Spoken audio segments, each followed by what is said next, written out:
Boa tarde, irmãos, graça e paz. É um prazer recebê-los, no primeiro domingo do ano, agradecer a Deus pelo ano que passou, e vamos entregar agora a nossa oração, entregar o nosso coração ao Senhor, para que Ele fale conosco nessa noite. Nós estaremos orando e depois nós estaremos louvando ao Senhor.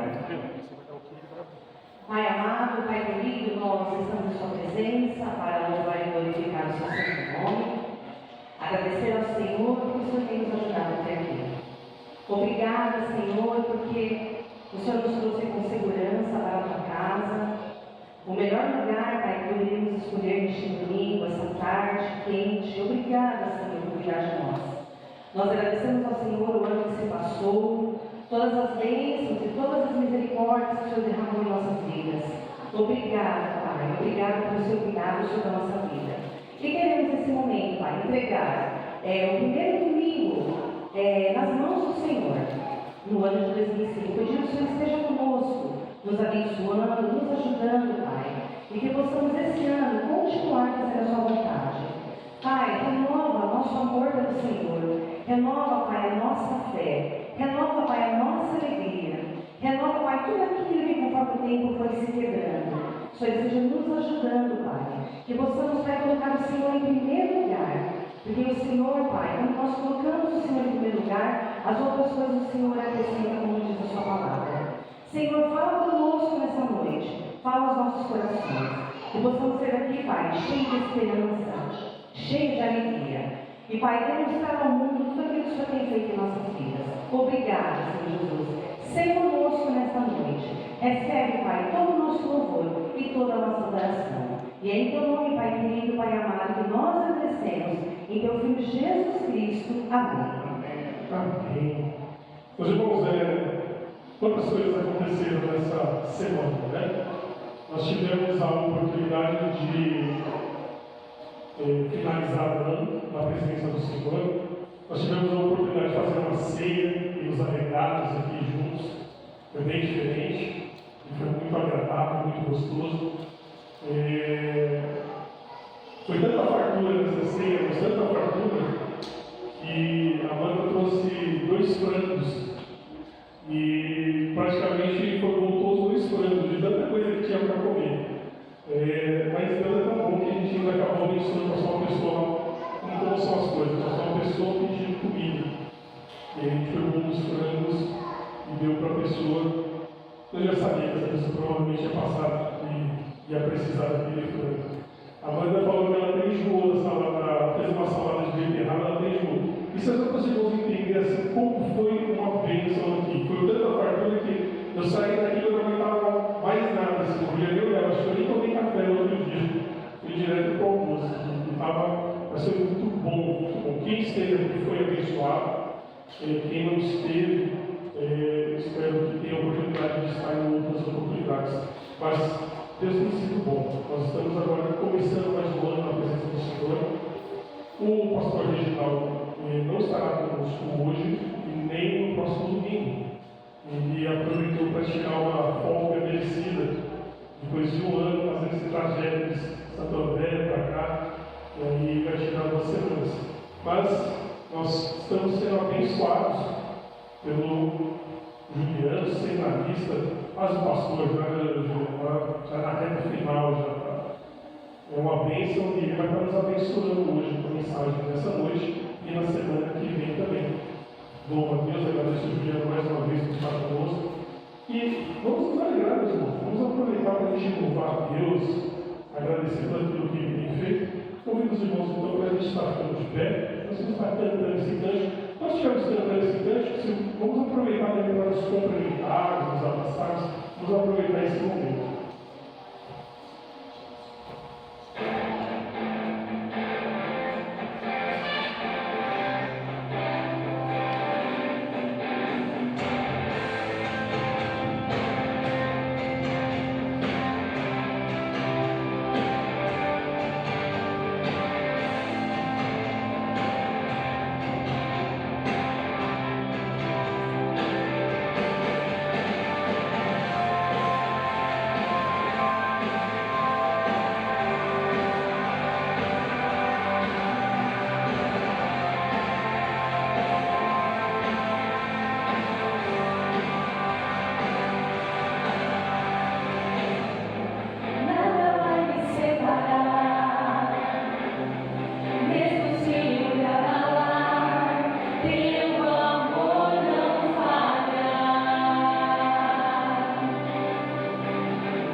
Nós temos todo motivo para nos alegrarmos, né? Todos os motivos para nos alegrarmos, para dar graças, para reconhecer que é Deus sobre todas as coisas.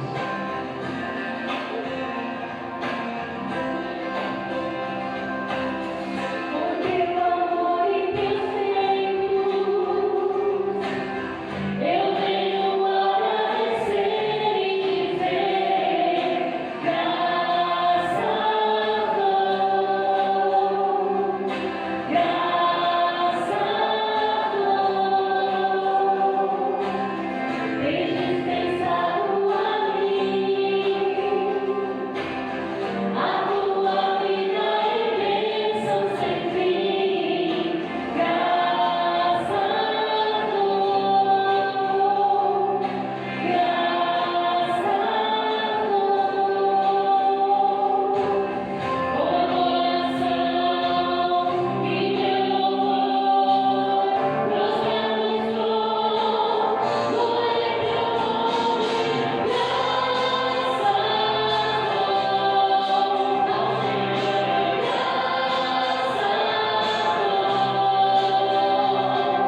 passar um ano de lutas, um ano de desafios, mas eu tenho certeza que teremos um ano de vitórias. E nós possamos continuar na presença dele, reconhecendo quão lindo é o nome do nosso Senhor, Jesus. E os irmãos que estiverem dizendo de ofertas terão a oportunidade de fazer esse momento.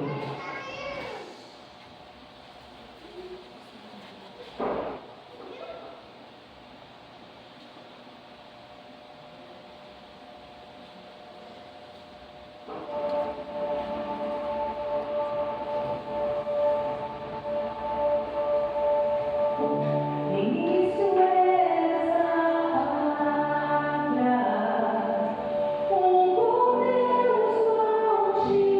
Deus,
que todas as coisas hoje, Pai, são ligadas. Senhor, se não fosse o sacrifício de Cristo na cruz, hoje, Pai, nós não teríamos condições de estarmos aqui na Tua presença. Por isso nós te louvamos, Pai, reconhecendo o quão poderoso esse Senhor é. Sabemos, Pai, que em nossas orações nós temos a oportunidade de entregar os nossos pedidos, as nossas angústias, as nossas frustrações, justamente por conta desse nome poderoso.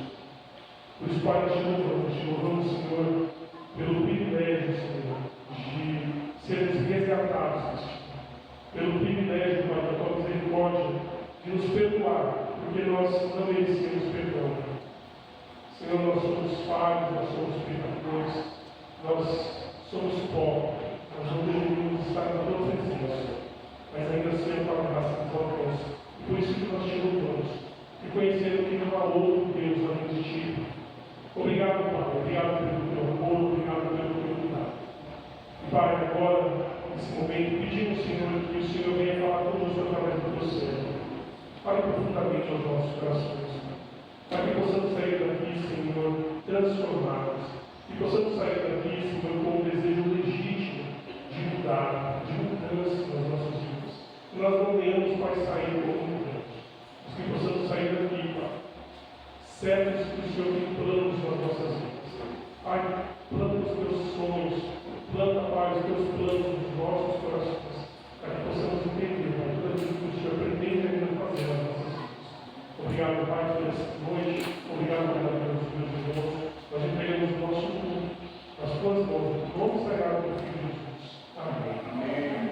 Os irmãos podem se sentar, se você me convidar, Juliano. Quando o Juliano está aqui, deixa eu dar alguns avisos, rapidamente. Os irmãos, nós não teremos nesse mês nem o culto, viu? Nem o culto, nem a EBD para as crianças. Puxa, que triste. Essas agora devem ter ficado bem desapontadas. O que acontece? A nossa salinha, infelizmente as chuvas aí, a gente está com uma infiltração atrás, a gente vai aprender como a gente consegue resolver isso. E praticamente tudo que nós tínhamos na sala das crianças acabou embolorando. Então, aqui na sala também está dando água e está gerando problema ali com as coisas também. Por conta disso, nesse mês, até a gente conseguir resolver essa situação da sala, nós não teremos programação para as crianças. As programações vão retornar a partir de fevereiro. Isso não é motivo para a gente não trazer as crianças. Então, assim, faz parte do culto, é importante que os nossos filhos acompanhem o culto também aqui dentro, que eles possam ser abençoados pela mensagem. Mas a programação especial para as crianças vai retornar a partir de fevereiro. Tudo bem? 2 de fevereiro, já tem até data marcada já para poder voltar. Então, se Deus permitir, vai ser uma vez. Você prefere esse aqui? Vamos orar então? Vou pedir para o Reizinho vir orar para o Reizinho estava dando uma fugida, eu já não peguei ele, já sabia. Já tinha sentido. Ora pelo nosso amor.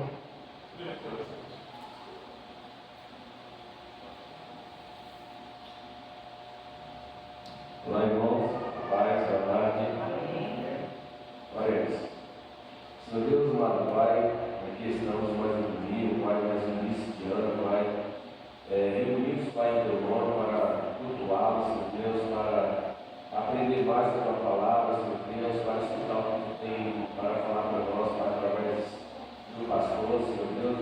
Você venha abençoar esse culto, você venha abençoar a palavra que irá ser pregada aqui neste momento, Pai, nessa noite, Pai, não venha sair da boca do pastor, mas que venha ser transmitida por ele, mas que venha ser colocada na boca dele para as palavras que ele quer que seja dita para nós. Senhor Deus, amado Pai, obrigado. O culto continua nos abençoando, nos guardando, nos protegendo, Pai, que no final desse culto nós possamos voltar para casa, Pai, cheio da unção da Tua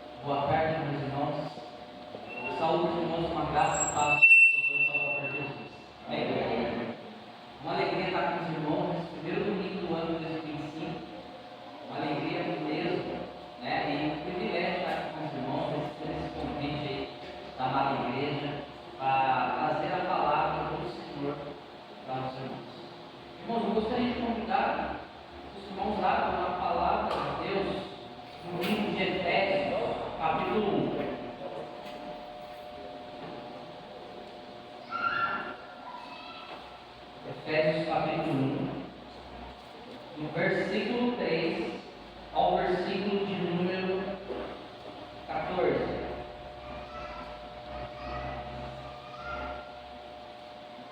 Vou ler aqui. Bendito Deus e Pai de nosso Senhor Jesus Cristo, que nos tem abençoado com toda sorte de bênção espiritual nas regiões celestiais em Cristo, assim como nos escolheu nele antes da fundação do mundo, para sermos santos e irrepreensíveis perante ele, e em amor nos predestinou para ele, para a adoção de filhos por meio de Jesus Cristo, segundo o beneplácito da sua vontade, para o louvor da glória de sua graça, que ele nos concedeu gratuitamente no amado, no qual temos a redenção pelo seu sangue, a remissão dos pecados, segundo a riqueza da sua graça, que Deus derramou abundantemente sobre nós, em toda sabedoria e prudência, desvendando-nos o mistério da sua vontade, segundo o beneplácito que propusera em Cristo, de fazer convergir nele, na dispensação da plenitude dos tempos, todas as coisas, tanto as do céu como as da terra.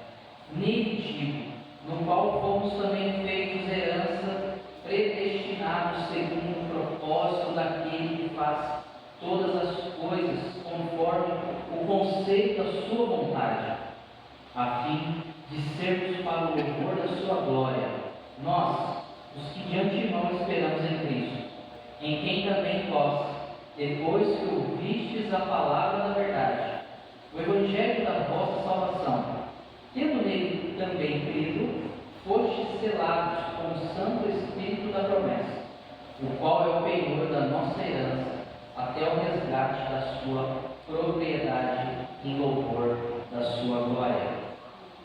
O tema da mensagem, meus irmãos, é a glória do Deus Trino e as bênçãos da igreja. A glória do Deus Trino e as bênçãos da igreja.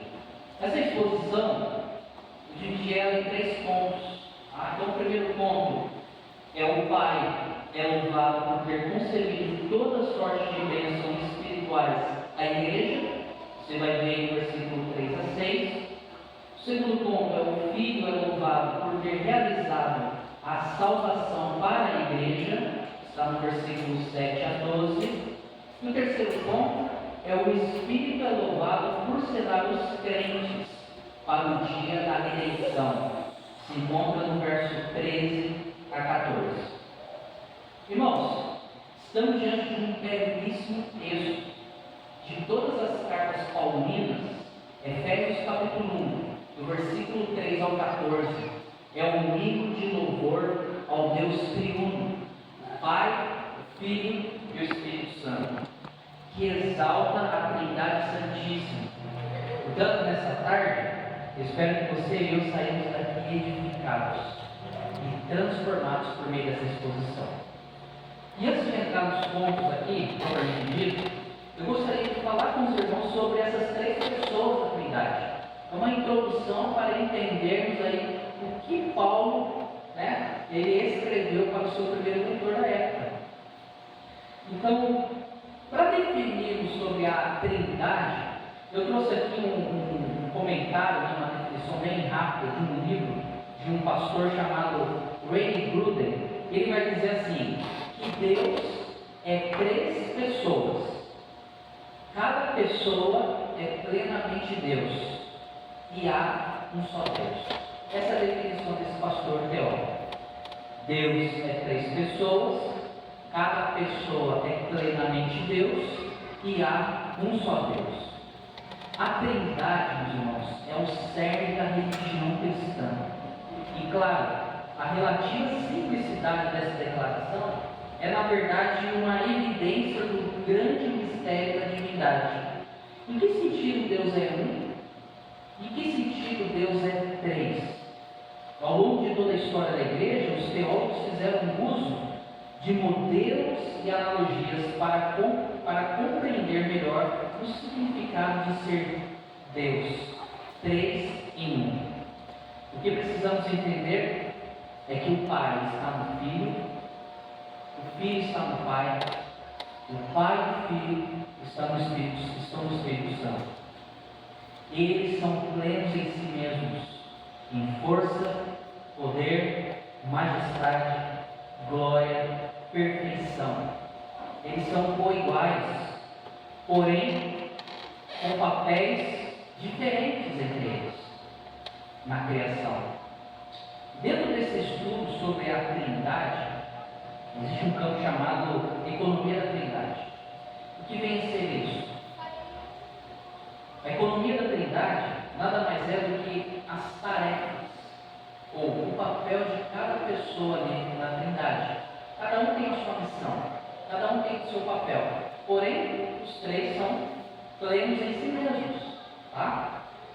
Vou trazer um exemplo aqui para os irmãos, para a gente tentar imaginar como funciona essa tarefa de cada pessoa da Trindade. Eu trouxe 3 perguntas aqui. Quem morreu na cruz? Foi o Pai ou Deus Filho? Nós sabemos que foi o Deus Filho. Então veja, eles são iguais, sua essência, plenos, porém cada um tem a sua missão. Né? O Deus Pai, o papel do Deus Pai era o quê? Enviar o Filho. Que é a segunda pergunta. Quem enviou o Filho? Foi o Espírito ou foi o Pai? Foi o Pai. E a terceira, para a gente entender melhor, agora a terceira pessoa da Trindade, que é o Espírito Santo, isso aí nós vamos ver no relato de Atos capítulo 2, a descida do Espírito Santo. O que nós vemos ali? Quem enviou? Foi o Pai? Foi Jesus? Quem desceu? Foi o Espírito Santo.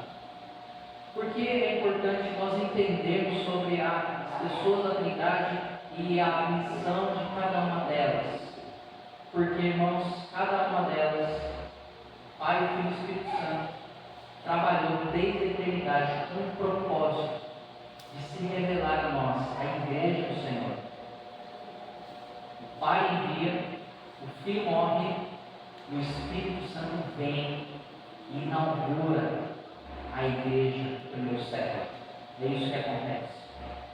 Mas ainda assim, eu quero ainda continuar um pouquinho mais e trazer uma outra analogia sobre essa questão de tarefas distintas. Né? Eu quero citar aqui a criação, o homem e mulher. Quando Deus fez o homem e mulher do pó da terra, lembra em Gênesis capítulo 1? Vai dizer que façamos o homem a nossa imagem e semelhança. Ali nós temos com muita clareza a Trindade Santíssima, ali usando toda a criação com um sopro de vida, trazendo vida ao homem. E o que eu quero trazer com isso? Que o homem e mulher diante de Deus são iguais. Tá? São herdeiros da mesma herança, juntamente com Cristo, são todos iguais. Porém, cada um tem o seu papel distinto. Né? O homem é o cabeça do lar, como diz Efésios capítulo 5. Ele é o líder, ele é o responsável pela família. A esposa, ela é submissa ao seu marido, auxiliadora do seu marido e conselheira do seu marido. Então veja que para Deus são iguais, porém cada um tem o seu papel dentro ali do seu lar. Bom? Ainda trazendo essa ideia, né, meus irmãos, assim, tentando explicar sobre a doutrina da Trindade, fazendo uma introdução, é ainda assim difícil para nós, porque ela continua sendo um mistério para a igreja. Há 2000 anos atrás, homens estudaram para tentar trazer mais e mais um conhecimento de saber, poxa, como é o trabalho da Trindade? Né? Pai, Filho e Espírito Santo, como que funciona em tudo isso?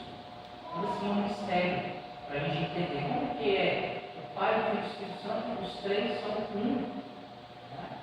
Então, eu quero comentar aqui sobre um dos teólogos do primeiro século, Agostinho de Hipona, que vai dizer o seguinte, sobre a Trindade: tente entendê-la e perderá a cabeça, tente negá-la e perderá a sua alma. Ou seja, Para Agostinho, irmãos, você tentar entender esse assunto sobre Trindade, e se você olhar nas Escrituras, você vai conseguir identificar o Pai, o Filho e o Espírito Santo nas cartas, tanto de Paulo quanto de João, no Antigo Testamento, né, no Cristo pré-encarnado, né, então nos Evangelhos. Mas ainda assim, meus irmãos, é dar mão na nossa cabeça para entendermos. Mas é preferível a gente perder a cabeça do que perder a alma. Por que Agostinho está falando isso? Porque muitos negam a Trindade. Né? Na época dele, mais ou menos 345 depois de Cristo, Agostinho ele teve debates.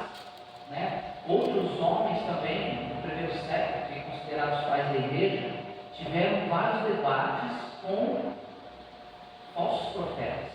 Estavam dentro da igreja e ensinando que a Trindade não existia, era invenção humana, né? Negando as Escrituras. Então esses homens, o Senhor levantou esses homens para defender, para mostrar para a igreja que sim, a Trindade é santa e ela precisa ser adorada, louvada, glorificada pela igreja, pelo que ela fez desde a eternidade para nós aqui hoje, meus irmãos. O primeiro ponto aqui que eu quero falar com os irmãos é sobre o Pai que é louvado por ter concedido toda sorte de bênção espiritual à igreja. Aí no versículo 3 e 6, acompanhe comigo. Paulo vai dizer assim, no versículo de número 3: Bendito Deus e Pai de nosso Senhor Jesus Cristo, que nos tem abençoado com toda sorte de bênção espiritual nas regiões celestiais em Cristo, assim como nos escolheu nele. E Deus nos escolheu nele antes da fundação do mundo. É isso que Paulo está declarando aqui nesse verso. E se o assunto, meus irmãos, sobre Trindade já é difícil de entender, imagina o tema sobre eleição e predestinação, porque é o que está aqui no nosso texto. E durante séculos, as igrejas têm ocultado essa doutrina tão importante. Por quê? É um tema, assim como a Trindade, e pensar que Jesus, sendo 100% homem e 100% Deus, é um mistério. Como a gente vai entender sobre a eleição de Deus, sobre a predestinação, se ao menos a gente nem tem um contato com esse tema, né? E, portanto, muitos pastores negligenciaram ao não tocarem sobre esse assunto. Para nós, igreja, é de suma importância. Talvez os pastores não toquem nesse assunto para não causar polêmicas ou por não saber desenvolver essa linha de pensamento que dará para a sua comunidade conforto, direção, clareza, conhecimento e serviço para o rei e para o reino. Então, durante muito tempo, houve também debates. Há debates, muitas vezes, dentro das igrejas, referente a essa palavra, essa doutrina sobre eleição. Existem muitas controvérsias, muitas pessoas indo contra esse pensamento, né? Mas o que nós precisamos entender, irmãos, se esse tema ele se encontra nas Escrituras, é de suma importância a igreja estudar, é de suma importância nós buscarmos a entender a importância dessa doutrina para nós, igreja do Senhor Jesus. Se todos nós, vou tentar desenvolver um pouquinho sobre esse tema da eleição, porque é o que o texto está nos dizendo aqui, que Deus nos escolheu nele antes da fundação do mundo. E para entendermos essa questão da eleição, eu quero trazer aqui alguns pontos, tá? Se todos nós somos tão corrompidos que não podemos achegar-nos a Deus sem sermos nascidos de novo pela graça irresistível de Deus, que é o que diz em Efésios capítulo 2, lembra? Nós fomos mortos nos nossos delitos e pecados. O morto não fala, não ouve, ele não se movimenta.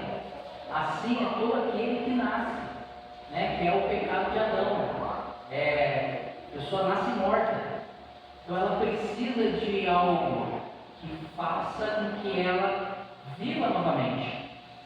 Para que isso aconteça, é por isso que a eleição ela entra nessa situação. Eu vou dar continuação aqui. Ele vai dizer assim: se esta graça específica foi comprada por Cristo na cruz, então é claro que a salvação de qualquer um de nós se deve à eleição de Deus. Ele, Deus, escolheu aqueles para os quais mostraria a graça irresistível e para os quais a compraria. A eleição de Deus se refere à escolha de Deus quanto àqueles a quem salvaria. E por que incondicional?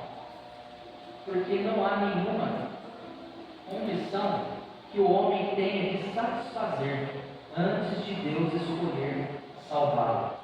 Então, a parte que eu falei, a eleição incondicional, é algo, meus irmãos, que não exige nada de nós. É somente Deus fazendo.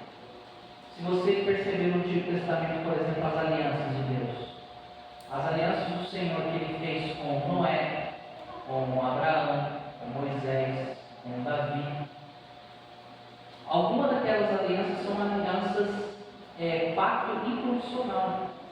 Abraão, por exemplo, nós vemos ali e Deus fazendo um pacto com o Pai das Nações, e chega um momento que Abraão dorme. E no sonho que Abraão tem, ele vê um fogo passando por entre as oferendas que eles colocaram ali, entre as partes, que na época era o costume do povo, fazer o pacto, cortando os animais e tudo mais, e aí eles passavam entre os animais e ali tinha um pacto, um contrato entre eles. Porém, nós não vemos acontecendo no tempo, vamos dizer assim, real, em que Abraão estava acordado, ele estava dormindo, mas ele, em sonho, ele vê somente um fogo passando por aqueles animais se consumindo.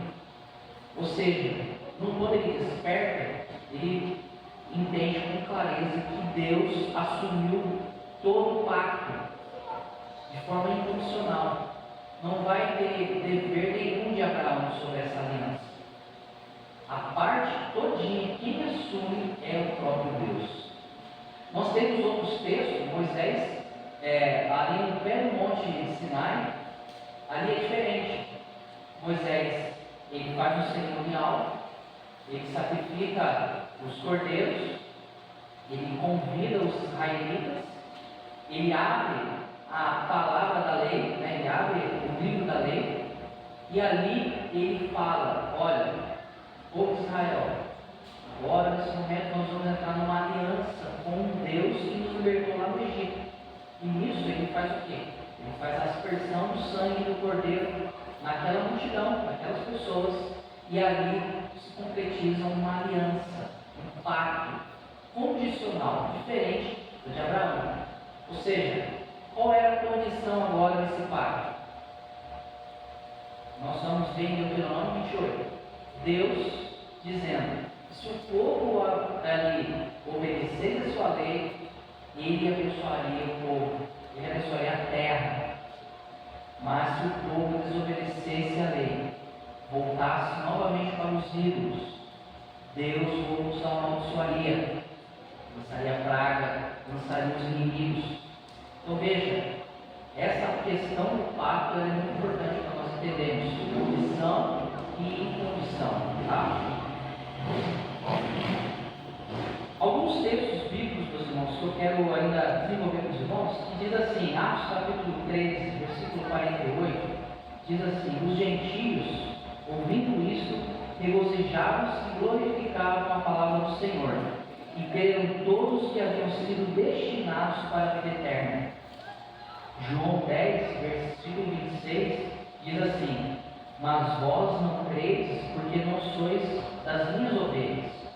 As minhas ovelhas ouvem a minha voz, eu as conheço e elas me seguem. João 8,47, quem é de Deus, ouve as palavras de Deus. Por isso, não me dais ouvidos, porque não sois de Deus.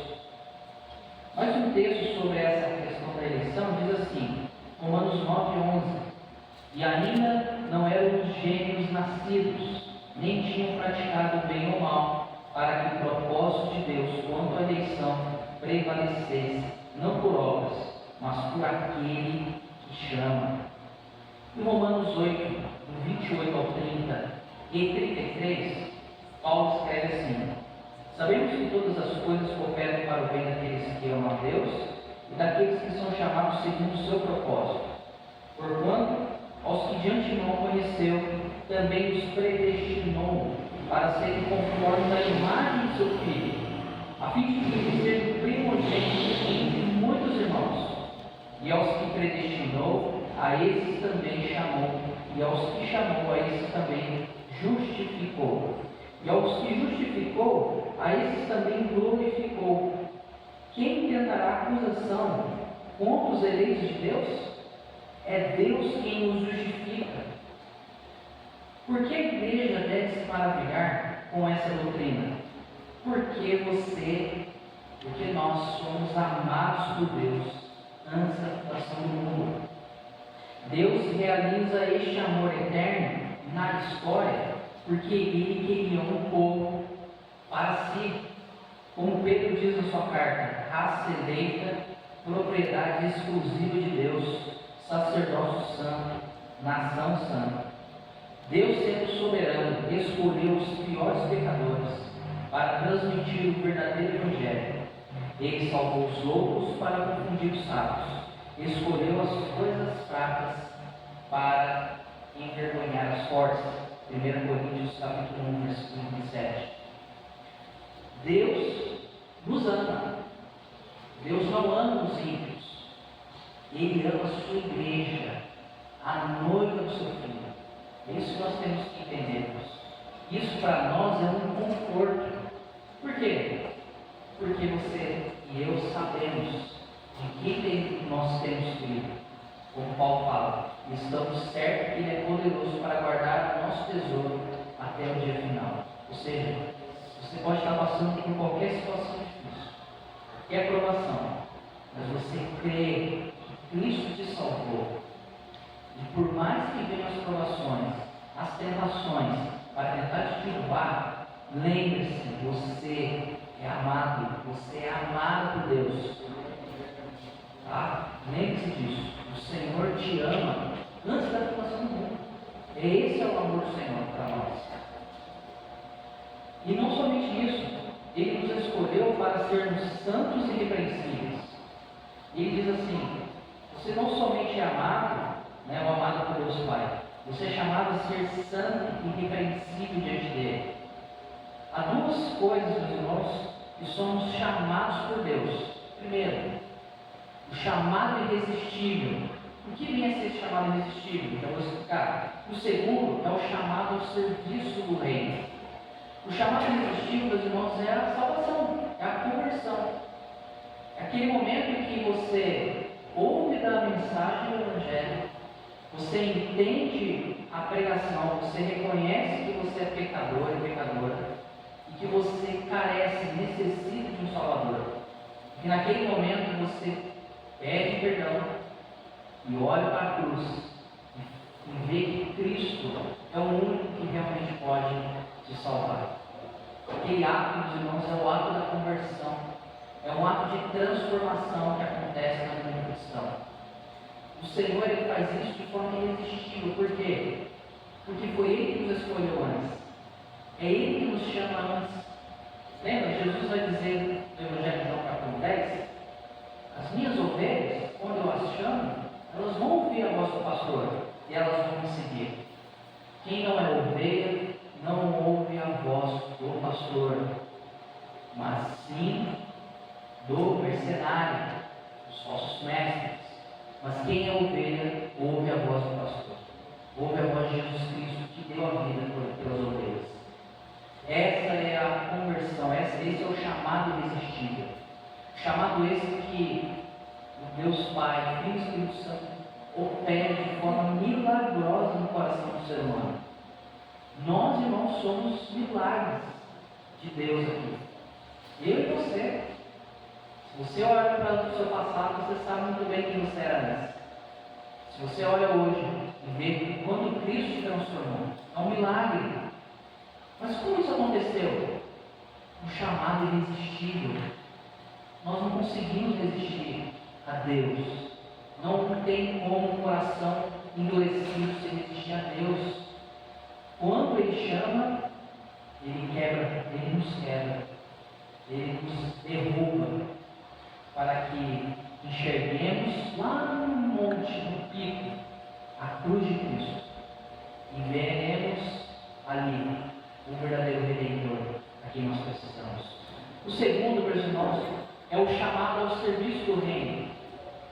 Se por um lado Deus nos chama de forma irresistível, de maneira irresistível, por outro lado, Ele não nos chama somente para sermos aqui meros membros de igreja, mas sim trabalhadores. Deus nos chama para trabalhar. Ele usa as habilidades e dons do Espírito para o serviço da sua igreja. Nesse chamado ao reino, é isso que o Senhor faz.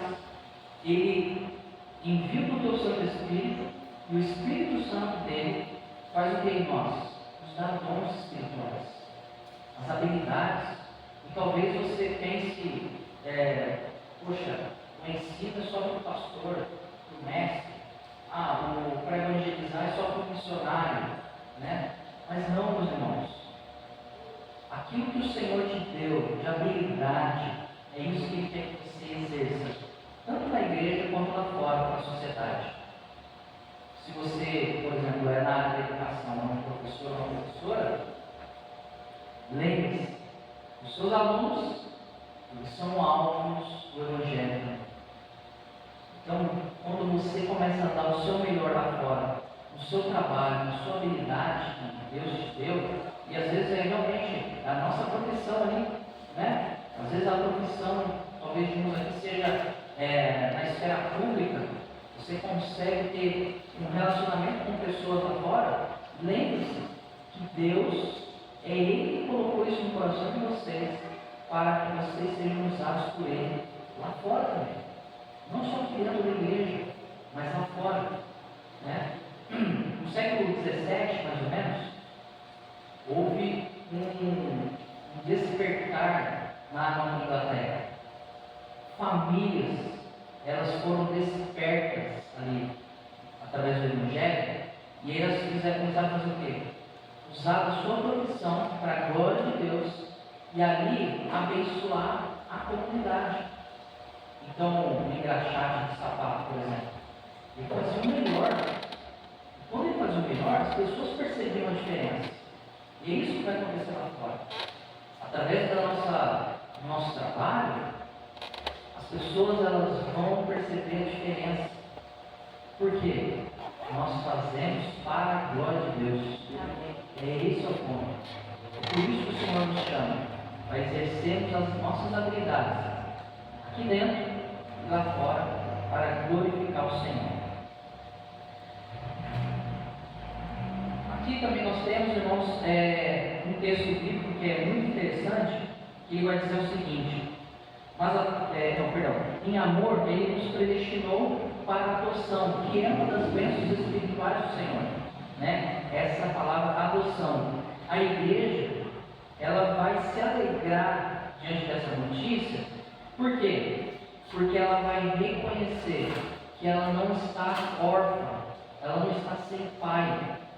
O próprio Senhor, Ele veio a nós e Ele nos deu essa questão de paternidade. O Senhor cuida de nós. Ele é o nosso Deus Pai. E Jesus mesmo vai dizer no Evangelho de João, ele vai dizer assim no versículo 12 do capítulo 1: mas a todos quando receberam, deu-lhes o poder de serem feitos filhos de Deus, a saber os que creem em seu nome, aos quais não nasceram do sangue, nem da vontade da carne, e nem da vontade do homem, mas de Deus. Nós somos agora filhos de Deus. É por isso que somos chamados entre nós irmãos. O segundo ponto é sobre o Filho. O Filho é louvado por ser por ter realizado a salvação para a igreja. Se encontra no versículo 7 a 12, do capítulo número 1. Ele vai dizer que Jesus ofereceu redenção através do perdão dos pecados em seu sangue. Através do pacto da redenção, Cristo, sendo o segundo Adão, o cabeça federal, nos substituiu na cruz. Cristo nos representou naquela cruz diante de Deus. A ira do Todo-Poderoso foi derramada não em nós, mas em Cristo, nosso Redentor.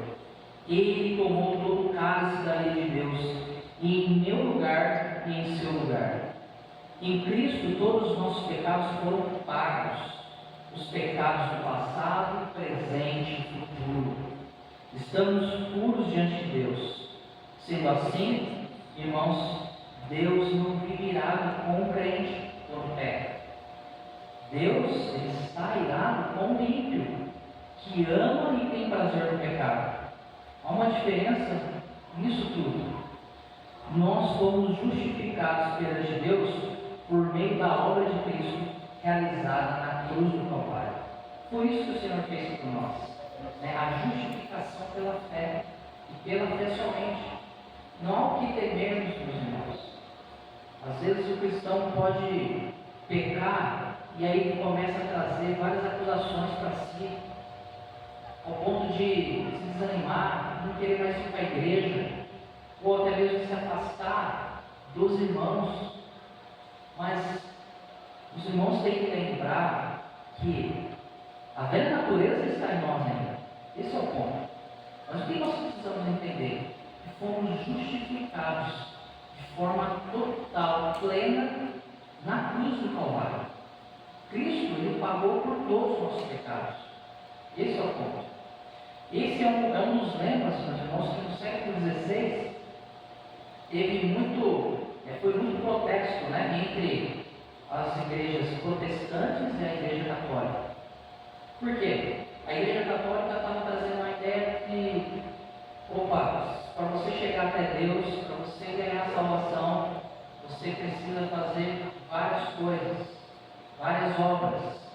Você precisa, se você errou, né, se você não conseguiu cumprir ali, né, algum requisito da missa, ou do que o clérigo ali passou para você, você não vai herdar o reino dos céus. Você precisa ser obediente, né, às regras. Nós vemos que Deus levantou um homem chamado Lutero. E Lutero, ele debate com a igreja. E ele realmente naquela época era um debate entre duas pessoas, né? E era de costume, né? É bem acadêmico. Então, ali os estudantes estavam ali, os líderes religiosos também estavam ali num certo local. E ali havia debates doutrinários, teológicos, uns para defender a palavra e outros para confrontar a palavra de Deus. E Martinho Lutero, ele vai dizer no seu artigo sobre a justificação pela fé de forma muito clara e simples. Ele vai dizer o seguinte: aqueles que confiam e descansam no sacrifício de Jesus na cruz tentam estender as suas mãos vazias a Ele o perdão de seus pecados, os quais não ofendem mais ao Deus que costumava ser o Deus da ira contra o pecado, e que agora é o Deus de amor. Todo o seu favor e graça são derramados sobre aqueles que por Cristo crucificado foram perdoados. Ou seja, quando cremos em Jesus, a perfeita obediência dele é colocada em nossa conta. E agora somos contados como homens e mulheres completamente retos e justos. Lembre-se disso, meus irmãos. Não há condenação contra os eleitos do Senhor. Não há condenação se você crê em Cristo Jesus e na obra que Ele fez na cruz do Calvário. Não há condenação. Lembre-se disso. Você está diante do Senhor puro. É isso que Deus vê em você. Ele vê Cristo em você. Ele vê Cristo em mim. Deus revelou não somente essa questão, né, da justificação, mas Deus revelou o mistério da sua vontade, trazendo todas as coisas sob o controle de Cristo. Ele vai dizer assim, Jesus, no Evangelho de Mateus: toda autoridade me foi dada nos céus e na terra. Cristo é o cabeça da nova criação. Cristo está acima de todos os poderes deste mundo. Cristo reina sobre todos os povos, sobre todo o cosmos. É isso que a gente vai ver no versículo de número 10, na parte B. Ele vai dizer: na dispensação da plenitude dos tempos, todas as coisas, tantas do céu quanto as da terra, que Deus, de forma beneplácita, propôs para Cristo. Cristo, Ele é soberano, Ele reina em todas as esferas. Isso é um ponto muito importante que a gente precisa também entender como igreja. Como está a nossa cosmovisão diante da esfera pública? Quem está acima de nós? Irmãos, só existe um acima de nós: Cristo. Ele é soberano sobre nós.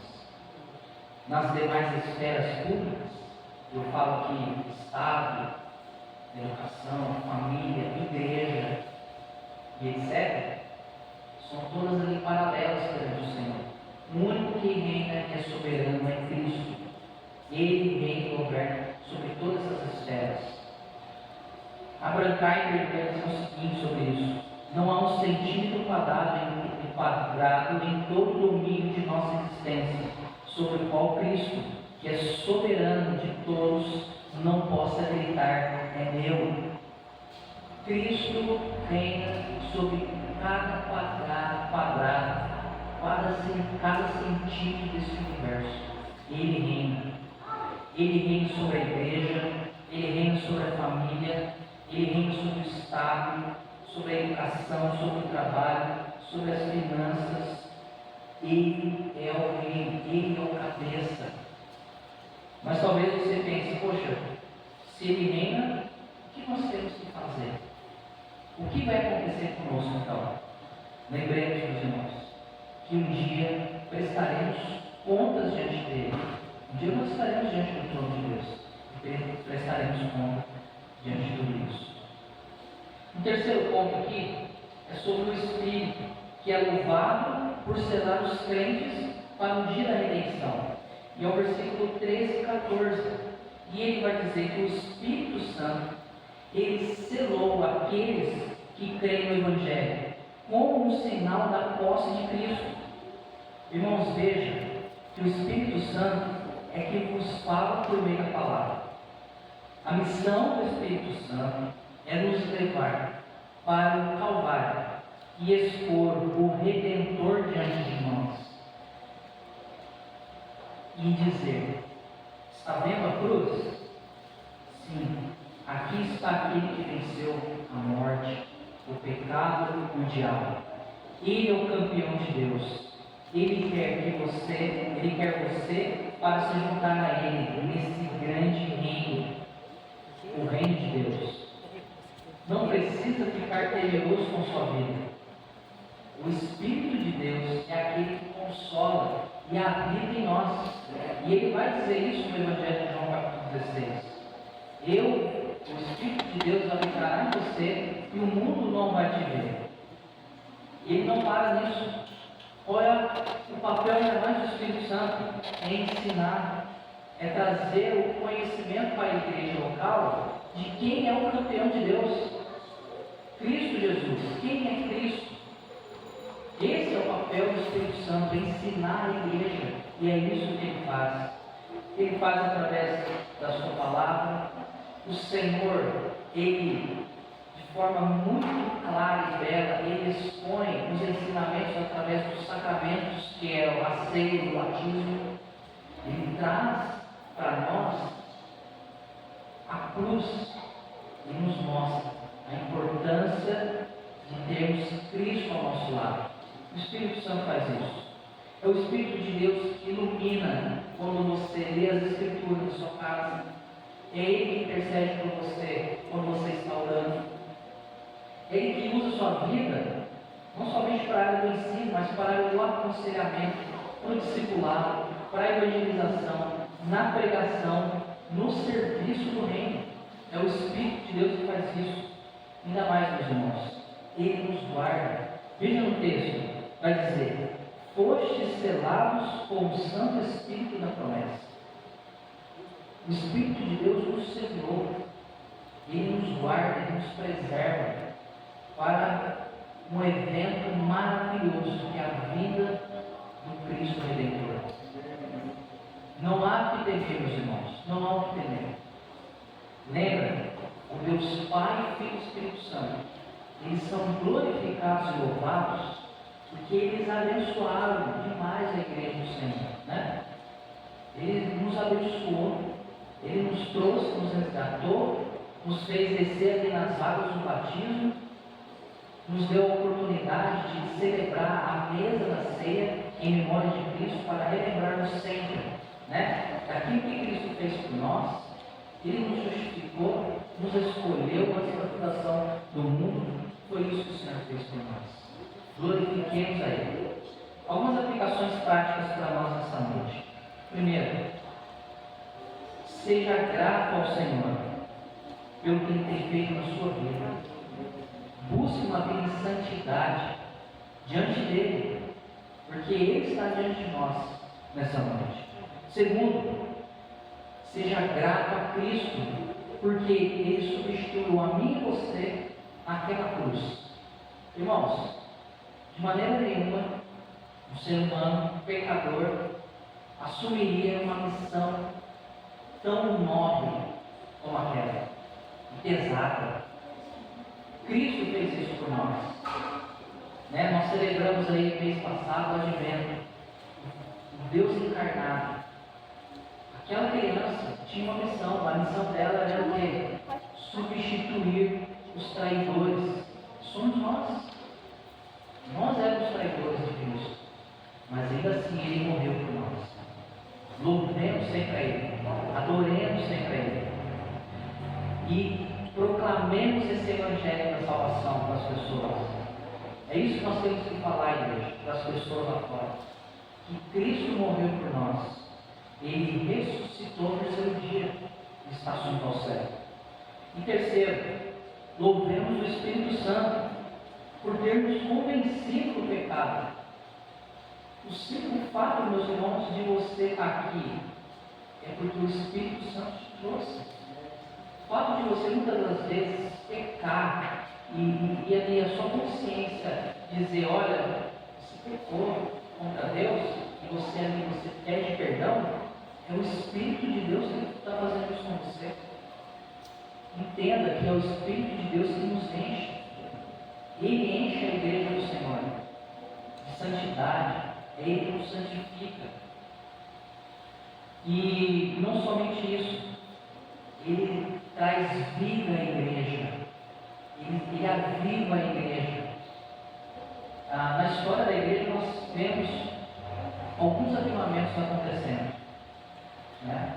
Um despertar, meus irmãos, de igrejas que estavam ali mortas, sem uma boa doutrina, sem uma boa palavra, muitas das vezes abandonada, mas o Senhor, Ele sendo o dono da igreja, Ele desperta pessoas e Ele traz vida à igreja por meio do Espírito Santo.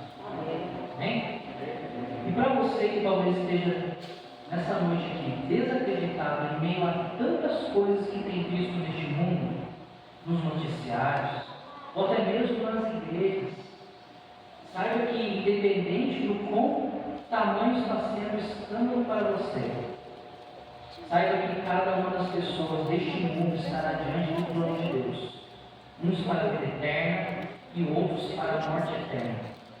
O tempo de mudança na sua vida, independente das coisas que estão acontecendo ao seu redor, é hoje. Assim como Lutero disse: levante as suas mãos vazias. Mesmo que você fale: eu não tenho fé, eu não consigo acreditar, suplique isso a Deus.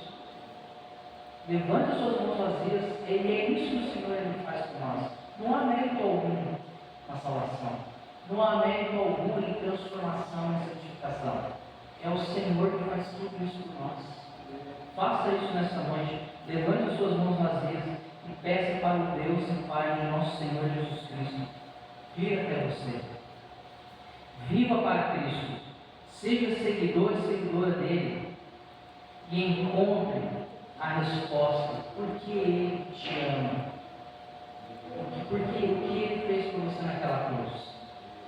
Lembre-se, o amor do Senhor pela igreja foi decretado antes da fundação do mundo. Por mim e por você, meus irmãos. Glorifiquemos a Deus nessa noite. Amém? Vamos orar nesse momento?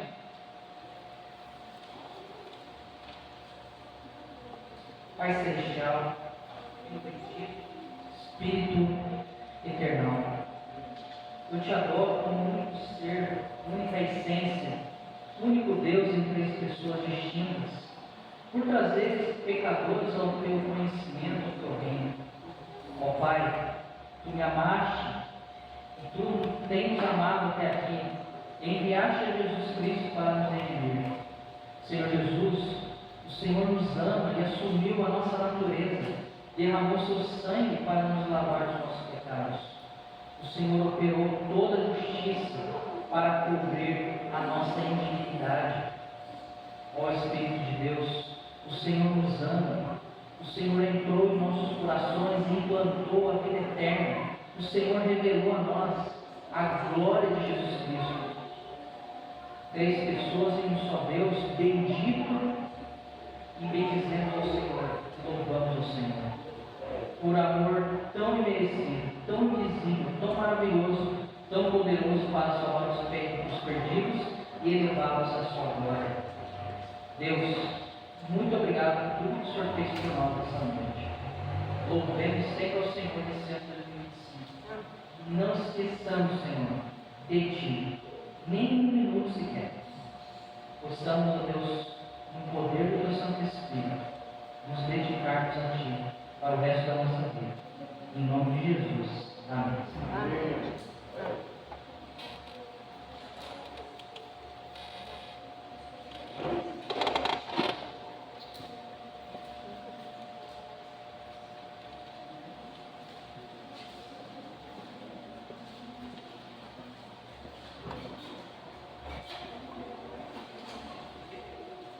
Obrigado, meu irmão. Palavra. Já começamos bem. Inicia uma mensagem dessa para a gente poder refletir. Meus irmãos, nós vamos cantar essa última música. E alguns irmãos, eu acredito que já conhecem ela, alguns já ouviram, mas talvez não conheçam. Mas eu acho que a mensagem dessa música faz todo sentido para a mensagem dessa noite também. Convido os irmãos a ficarem de pé para a gente cantar essa última música.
Jesus.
Ele veio, morreu na cruz.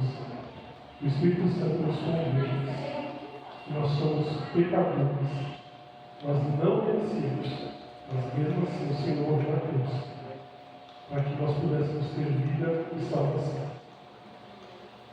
Deus seja louvado nessa noite. Os irmãos podem se assentar, vou dar alguns avisos rápidos, e aí eu vou pedir para o Juliano orando para a gente poder encerrar o nosso culto dessa noite. É uma bênção, né? Juliano, obrigado mais uma vez. Obrigado por aceitar o nosso convite. Com certeza nós estamos saindo abençoados. Meus irmãos, alguns avisos rápidos, só para a gente poder se organizar. O ano está começando. Tem muita coisa que a gente precisa começar a planejar. Como igreja, isso é saudável. Para que a gente saiba onde a gente vai chegar, a gente precisa ter planos. Ninguém sai, por exemplo, tirando algumas exceções, normalmente ninguém sai para viajar sem saber para onde vai. Geralmente isso tem um plano na cabeça. Eu quero ir até tal lugar, chegar lá e fazer alguma coisa. Uma das poucas exceções aqui talvez seja o Fábio e o Reizinho, que eles já me falaram que às vezes deu uma loucura deles, eles saíram para viajar, não sabiam para onde e simplesmente chegaram lá. Mas a maioria das pessoas geralmente faz um plano, né? Fala, quero ir para tal lugar, vai economizando dinheiro, vai se programando para fazer isso. Para a gente poder, como igreja, chegar a algum lugar, nós precisamos fazer alguns planos. Senão a gente vai passar mais um ano e aí a gente vai ter a sensação de que algumas coisas ficaram para trás e deveriam ser feitas. Mas para fazer plano, nós precisamos fazer como igreja. Não faz sentido eu fazer um plano, Reizinho fazer outro, irmão e Maio fazer outro. Não, a gente como igreja, nós precisamos sentar juntos para poder fazer esse planejamento. E nós gostaríamos de estar fazendo isso na primeira semana de fevereiro. Na primeira semana de fevereiro, na EBD, nós vamos ter aquele culto administrativo. Seria muito bom que você se programasse para estar aqui, para você poder participar, para você poder opinar, para você poder ajudar a construir esse planejamento para o restante do ano. Tá? Então, já vai se programando para a primeira semana, dia 2 de fevereiro, dia 2 de fevereiro, para você estar aqui na EBD, para nós termos um culto administrativo. Tá? Esse culto vai ser para a gente fazer um planejamento para o restante do ano. Isso é saudável para a igreja. Como igreja, nós precisamos disso. Nós precisamos estar juntos tomando as decisões para tudo que vai ser feito. O pastor Reginaldo não estará esse domingo, hoje eu falei, no domingo que vem. O irmão Juliano, felizmente, vai estar nos abençoando nesses 2 domingos. Acredito que nós vamos sair bem alimentados. Não vamos deixar de nos alimentar e vamos sair abençoados. Mas nós estamos tendo o PBB normalmente, tá? Nós vamos ter os cultos de quarta-feira normalmente, nada vai mudar, pelo contrário, só começou o ano novo. Mas agora todas as atividades da igreja vão ser retomadas como de costume. Tá? Então nós vamos ter a igreja, inclusive, estamos recomeçando, conforme sugestão do próprio pastor Joelson, nós estamos recomeçando o plano de leitura bíblica. Tá? Então, quem não tiver os papelzinhos, a gente tem ali o plano, né, o papelzinho do plano, pega, leva para você e tenta ver se você consegue completar. Nós tivemos a felicidade como família de completarmos. Não completamos no dia 31, completamos no dia 2, porque tinha muita coisa acontecendo no ano novo e tudo mais, e a gente não conseguia se reunir como família para a gente poder ler juntos. E nós fizemos o propósito de vermos como família. Então, por conta disso, nós não conseguimos concluir no dia 31, e tinha muita coisa, a gente não conseguia sentar juntos para ler. Mas finalizamos no dia 2. E nós tivemos o prazer, como família, de finalizar orando, lendo todos os dias, concluímos a leitura da Bíblia. E nós vamos recomeçar novamente esse ano. Nós vamos estar recomeçando. Nós já estamos programados para recomeçar a partir de segunda-feira. Então, meus irmãos, recomendo que os irmãos aproveitem essa oportunidade. Na EBD nós vamos estar fazendo as nossas atividades aqui. Se os irmãos gostaram, nós vamos continuar fazendo as atividades que a gente estava fazendo com perguntas, com atividades aqui na EBD para a gente poder estar compartilhando e melhorando o nosso conhecimento. E no final do ano, quem sabe a gente tem alguém ali apto a bater no Emael, porque esse ano foi difícil. O Emael estava disparado, não, assim, ninguém conseguiu nem chegar perto dele. Quem sabe no ano que vem a gente consegue ter um abençoado, uma abençoada que vai deixar o Emael ali suando um pouco, mas foi uma bênção, meus irmãos. Então, vamos participar da vida da igreja. Tem muita coisa que a gente pode fazer, mas para a gente fazer, nós precisamos que os irmãos se envolvam. Então, veja como você pode somar na vida da sua igreja, como que você pode fazer parte, como você pode ajudar na construção daquilo que Deus tem feito aqui. Permita que o Senhor plante no seu coração sonhos. Permita que o Senhor plante no seu coração planos. Mas não só sonhos, planos para a sua vida, mas sonhos e planos do Senhor para a sua vida. Eu tenho certeza que você vai ser abençoado nesse ano. Amém? Irmão?